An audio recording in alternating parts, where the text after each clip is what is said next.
Hi guys and gals, just wanted to make a video on a little subject here that might help somebody else. We've been building our trusses and wanting to put them up on the pole barn that we built, and when we looked around, they wanted anywhere from $500 to over $2,000 for a boom to fit our tractor here, which is the RK555. We'll try to do a review on that after we've had it a little longer. We got the forks here that mount to that, the pallet forks. So we have this lumber laying around that we're going to use eventually, but we don't have it right now, or we're not using it right now. So what we had was, there's a 2x6 under there and a 2x6 here. Now, we use that to make it wide enough here to get the forks in at the other end.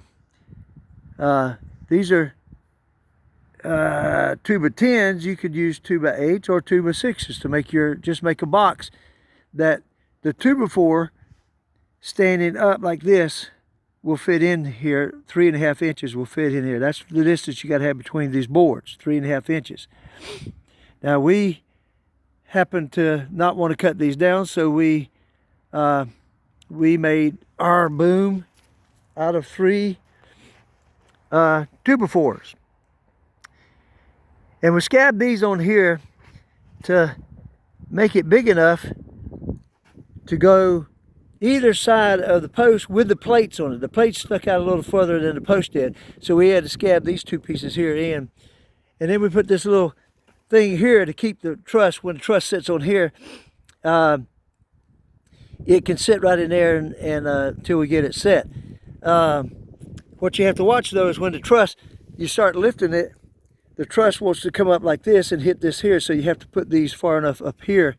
We had to actually move these up a little bit, put this up here far enough that the truss doesn't hit that and stop, stop you from sitting it plumb. Okay, we made this box up here. We made the boom there to go out 10 foot. These are 10 foot 2x4s and 2x6s, or 2x10s and 2x6s, and they weren't long enough to reach up to 22 feet that we needed to set these trusses up here.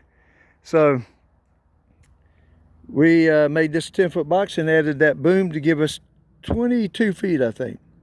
When we got it built and all, we found out it was very heavy, and we didn't want to bend our forks here on our pallet forks, so we put this little board right here where this fork comes up and goes under there, and then we strap the strap around the whole thing to help to put 2 forks on it instead of 1.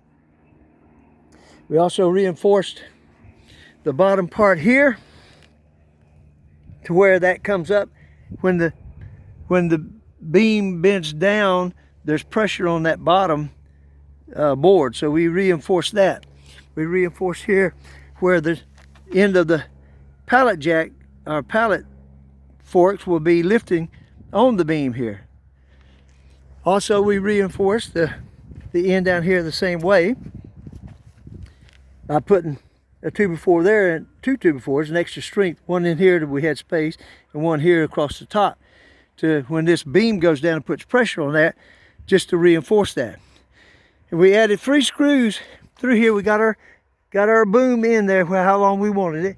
You don't want it any longer than you have to have it, because it's just more weight hanging out there.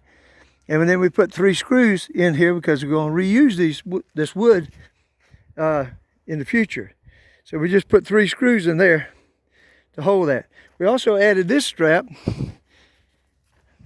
which my son-in-law come up with the idea, to help hold up the beam and not put so much weight on the forks.